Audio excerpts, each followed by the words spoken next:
সখা পরিবৃত হয়ে বৃন্দাবনে প্রবেশ করার সময় কৃষ্ণ ও বলরাম তাদের বাঁশি বাজাচ্ছিলেন এবং বালকেরা বনে তাদের অলৌকিক কার্যকলাপের কথা বলাবলি করে তাদের স্তুতি করছিলেন।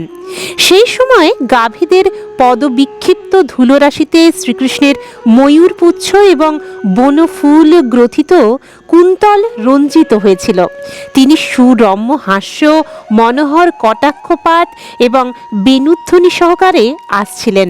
তার অনুচরেরা তার যশগান করছিলেন। কৃষ্ণকে ফিরে আসতে দেখে ব্রজ যুবতীরা আনন্দে উৎফুল্ল হয়ে উঠলেন। কৃষ্ণের বিরহে তারা সকলেই অত্যন্ত ব্যথিত হয়ে পড়েছিলেন। সারা দিন তারা চিন্তা করছিলেন কৃষ্ণ কি করছেন, অথবা কিভাবে তিনি গোচারণে গাভী চড়াচ্ছেন।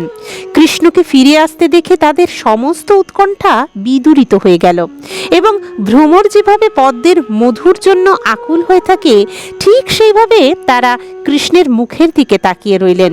কৃষ্ণ যখন গ্রামে প্রবেশ করলেন, গোপ যুবতীরা তখন আনন্দে মগ্ন হয়ে হাসতে লাগলেন। কৃষ্ণ তার বেণু বাজাতে বাজাতে সেই গোপিকাদের হাস্যোজ্জ্বল সুন্দর মুখ দর্শন করে পরম আনন্দ উপভোগ করতে লাগলেন।